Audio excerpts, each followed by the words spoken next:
Shalom. Salam sejahtera untuk seluruh sidang jemaat Tuhan yang mengasihi dan dikasihi Tuhan.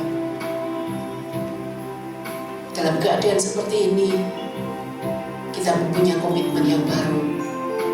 Kita mau tetap setia, tetap cinta, apapun yang terjadi. Kita mau tetap mengasihi Tuhan.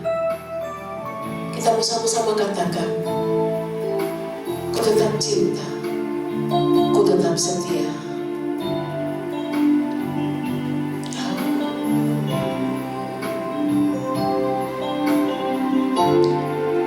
Ku tetap cinta,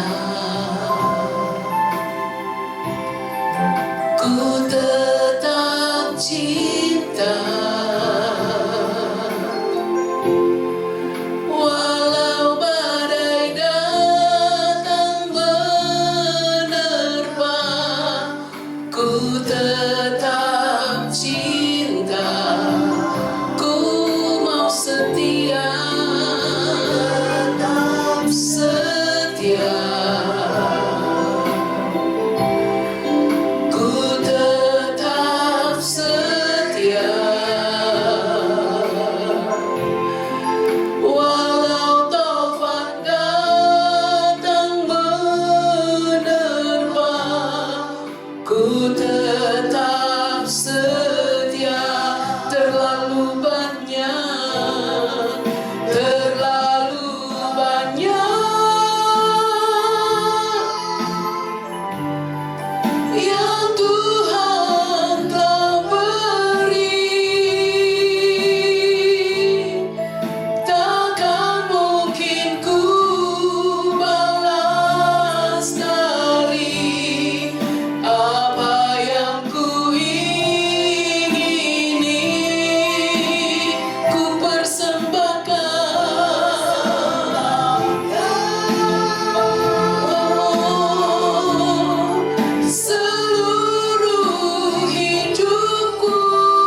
sudah Tuhan buat dalam hidup kami.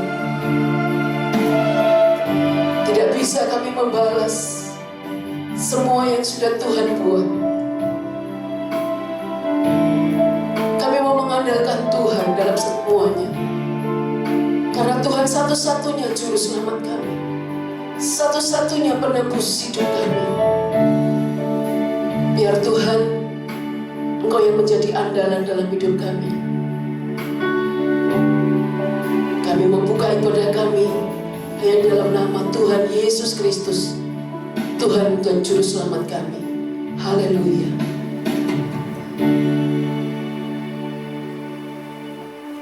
Tuhan jadi andalan hidup kita. Hanya Tuhan yang bisa dipercaya. Biar Tuhan yang sanggup melakukannya dalam setiap perkara apapun yang terjadi dalam hidup kita. Ada mujizat yang masih terjadi sampai hari ini.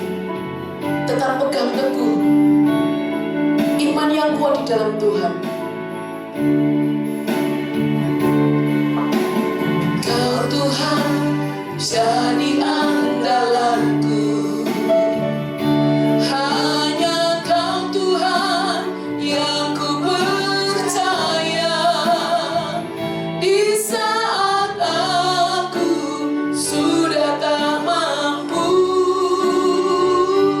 hanya Yesus sanggup melakukannya. Kau Tuhan jadi andalanku. Hanya Kau Tuhan yang ku percaya. Di saat aku sudah tak mampu, hanya Yesus sanggup melakukannya. Aku percaya ada mujizat. Aku percaya Tuhanku dahsyat. Perbuatan ajaib telah dikerjakannya. Aku percaya ada mujizat. Kau Tuhan, jadikan Tuhan sebagai andalan dalam hidup kita. Kau Tuhan yang ku percaya.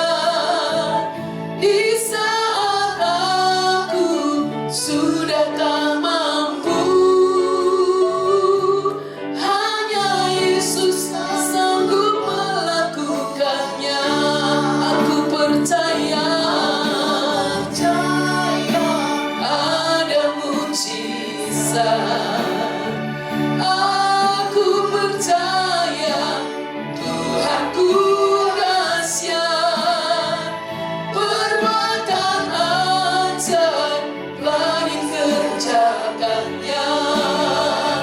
Aku percaya ada mujizat. Aku percaya ada mujizat. Aku percaya Tuhanku dahsyat. Perbuatan ajaib telah dikerjakannya. Aku percaya ada mujizat. Aku percaya ada mujizat. Aku percaya ada mujizat.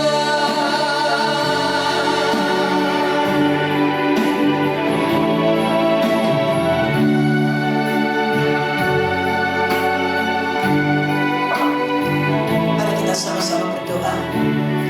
Bapa, kami mengucap syukur buat kesempatan kami masih boleh mendengar kebenaran firman-Mu setelah kami memuji, menyembah Tuhan. Urapi hamba-Mu, dan biar urapan yang sama ada pada setiap umat-Mu yang mendengarkan kebenaran firman Tuhan ini. Dalam nama Tuhan Yesus kami sudah berdoa. Haleluya. Amin. Shalom, Bapak Ibu Saudara yang dikasihi dan yang diberkati Tuhan. Kita akan sama-sama belajar sebuah kebenaran yang saya beri tema El Shaddai. Kita membaca dari Mazmur 56 ayat yang keempat. Mazmur 56 ayat yang keempat. Waktu aku takut, aku ini percaya kepadamu. Ayat ini merupakan pengakuan Daud ketika orang Filistin menangkap Daud di Gat. Beberapa alasan orang menjadi takut. Karena sudah melakukan kesalahan seperti Adam melanggar perintah Tuhan.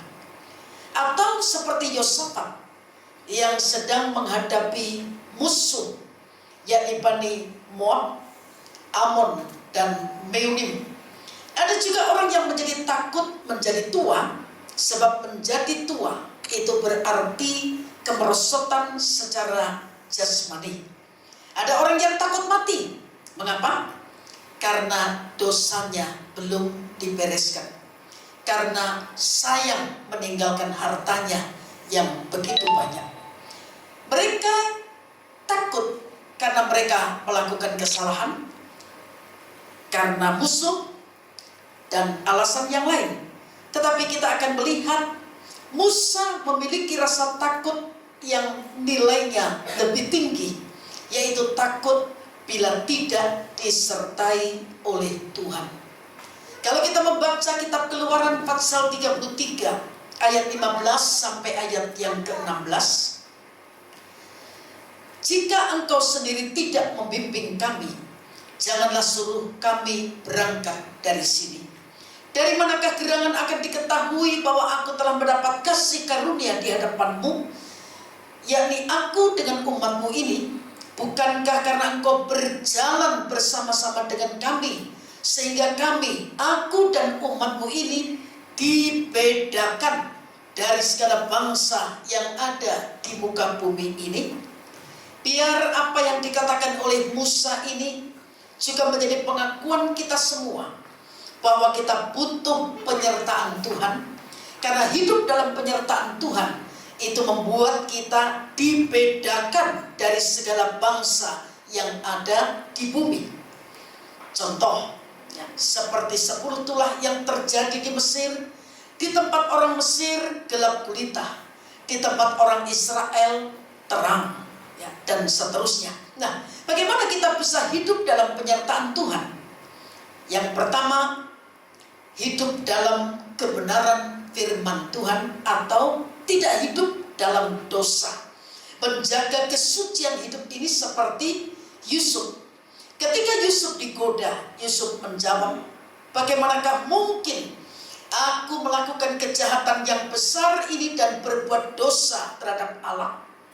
Kalau kita membaca Mazmur 18 ayat 21 dan ayat 25, dikatakan Tuhan memperlakukan aku sesuai dengan kebenaranku. Ia membalas kepadaku sesuai dengan kesucian tanganku. Ayat 25, karena itu Tuhan membalas kepadaku sesuai dengan kebenaranku, sesuai dengan kesucian tanganku di depan matanya. Tangan ini bicara tentang perbuatan. Kalau orang punya tangan, bekerja, makan pakai tangan. Tidak punya tangan, pakai kaki. Tidak ada kaki, tidak ada tangan, pakai mulut, pakai lidah. Itu sebabnya pemazmur berkata, Tuhan membalas kepadaku sesuai dengan kebenaranku, sesuai dengan kesucian tanganku di depan matanya. Hidup benar membuat kita mengalami keberhasilan dan proteksi atau perlindungan dari Tuhan. Sebab itu jangan keluar dari rancangan Tuhan dengan cara membuka celah bagi dosa untuk masuk dalam kehidupan kita.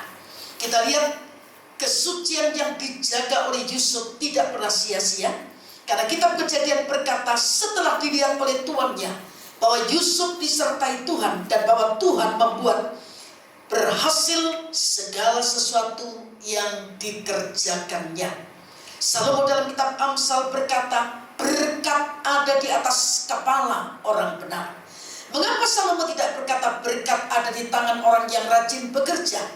Mengapa Salomo tidak berkata berkat ada di kaki orang yang giat untuk mencari nafkah, tapi berkat ada di atas kepala orang benar.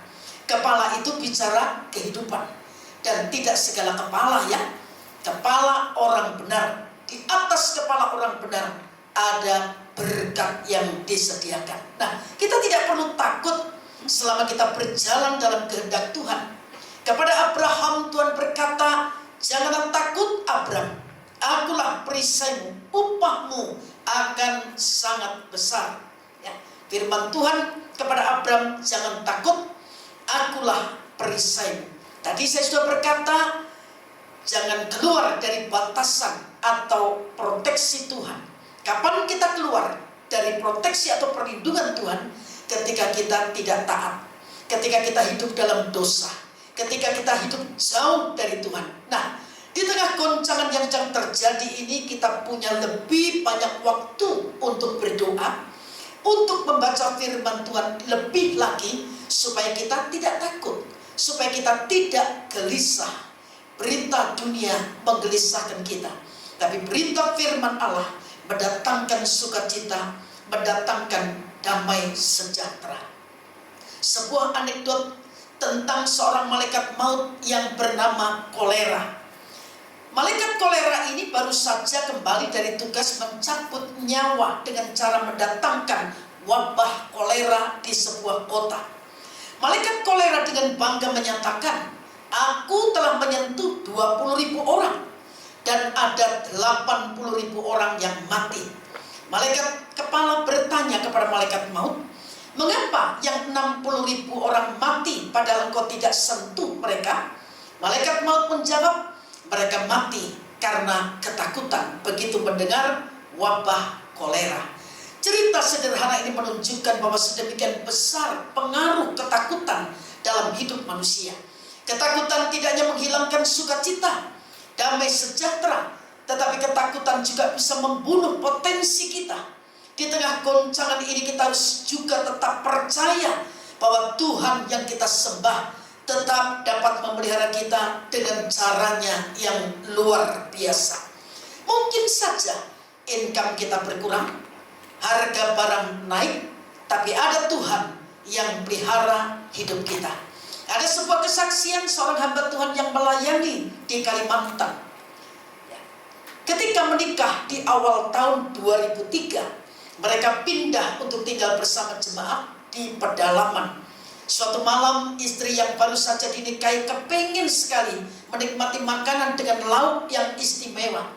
Tetapi namanya di pedalaman, mereka tidak punya apa-apa. Mereka hanya punya sedikit garam dan kecap manis. Hamba Tuhan ini sangat rindu memenuhi keinginan istrinya, tetapi tidak ada yang mau dibeli. Warung pun tidak ada. Lalu hamba Tuhan ini berdoa bersama istrinya hingga jam 12 malam, meminta Tuhan mengirimkan lauk untuk mereka. Doa mereka Tuhan kabulkan. Dari depan pintu muncul seekor lele menuju ke hamba Tuhan itu. Tentu saja awalnya mereka merasa takut sebab tidak ada kolam lele di kampung itu. Tapi karena sudah lapar, ditangkapnya lele itu dan mereka makan dengan lauk istimewa. Ya.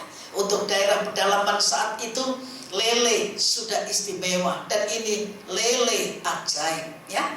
Untuk kita yang ada di kota, banyak ikan-ikan yang lebih mahal dan lebih nikmat rasanya. Nah, sebab itu jangan takut. Tuhan yang memanggil kita, Tuhan yang memilih kita, tetap sanggup memelihara kita dengan caranya. Kita membaca Yesaya 61 ayat yang ke-6. Yesaya 61 ayat yang ke-6.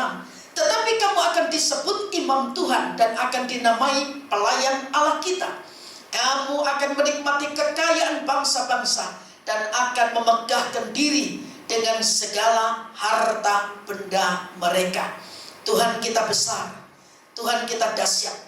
Sekedar menambah pengetahuan saja, sistem imun kita bisa turun waktu kita marah, waktu kita takut, waktu kita tegang, waktu kita emosi.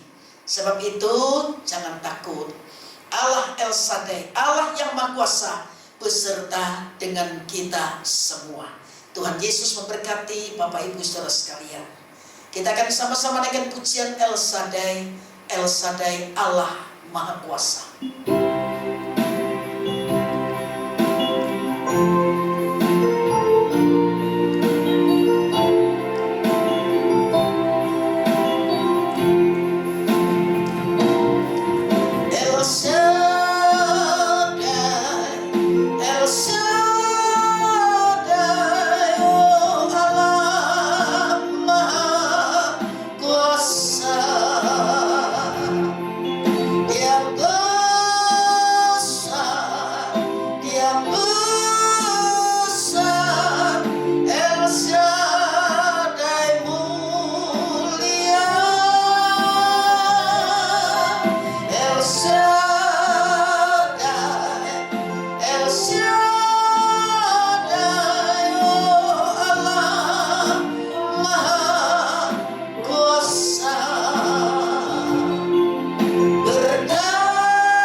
Syukur buat kebenaran firman Tuhan yang sudah kami dengar.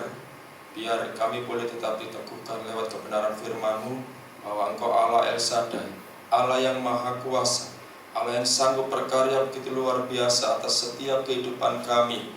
Biar kami tetap percaya kepada Tuhan, kami tetap fokus kepada Tuhan, sehingga kami terus mengalami pembelaan, penyertaan Tuhan yang luar biasa atas setiap kehidupan kami. Kami bukan hanya diberkati, bahkan kami menjadi berkat bagi banyak orang. Nama Tuhan dipermuliakan. Berkati hamba-Mu yang sudah menyampaikan firman Tuhan, Ibu Pendeta Lindawati Kotarsono. Terus pakai hidup beliau menjadi berkat dimanapun beliau berada. Terima kasih kami juga yang sudah mendengarkan firman Tuhan ini. Kami percaya setiap kami diberkati oleh Tuhan, yang lemah dikuatkan, susah dihiburkan, yang dalam pergumulan kami percaya kami mengalami campur tangan bahkan mujizat yang dari Tuhan. Kami yang sakit kami percaya kami disembuhkan oleh Tuhan di dalam nama Tuhan Yesus. Terima kasih Tuhan, kami mengucap syukur. Sehati kami berdoa buat bangsa dan negara kami, khususnya hari-hari ini, di mana di tengah-tengah bangsa kami mengalami sebuah keadaan yang mungkin menakutkan, mungkin mengkhawatirkan dengan adanya virus corona. Kami berdoa kiranya Engkau berikan kepada pemerintah kami hikmat akal budi untuk mengatasi semua dengan baik. Kami berdoa sehati mengusir setiap virus-virus yang ada ini di dalam nama Tuhan Yesus. Kiranya Tuhan sendiri yang menghentikannya, yang sakit jadi sembuh, sehingga tidak ada lagi kematian-kematian yang terjadi. Kami semua boleh mengalami campur tangan Tuhan, bangsa Indonesia boleh dipelihara oleh Tuhan. Terima kemurahan dan keselamatan yang dari Tuhan. Engkau tetap memberkati bangsa kami. Tuhan juga tolong supaya gereja-gereja Tuhan tetap punya kesempatan untuk beribadah kepada Tuhan. Terima kasih Tuhan, berkati bangsa kami, berkati pemerintah kami dari pusat sampai daerah. Terima kasih Tuhan, kami mengucap syukur, kami naikkan doa ini di dalam nama Tuhan Yesus Kristus. Sekarang biar turun dan tinggal atas hidup kita berkat, anugerah, damai sejahtera dari Allah Bapa, kasih dari Tuhan Yesus Kristus, di dalam persekutuan Allah Roh Kudus yang terus menyertai kita, dari satu kemenangan kepada kemenangan lain, dari satu keberhasilan kepada keberhasilan yang lain, sekarang sampai selama-lamanya. Di dalam nama Tuhan Yesus kami sudah berdoa dan mengucap syukur, diberkati. Sama-sama katakan amin. Tuhan Yesus memberkati.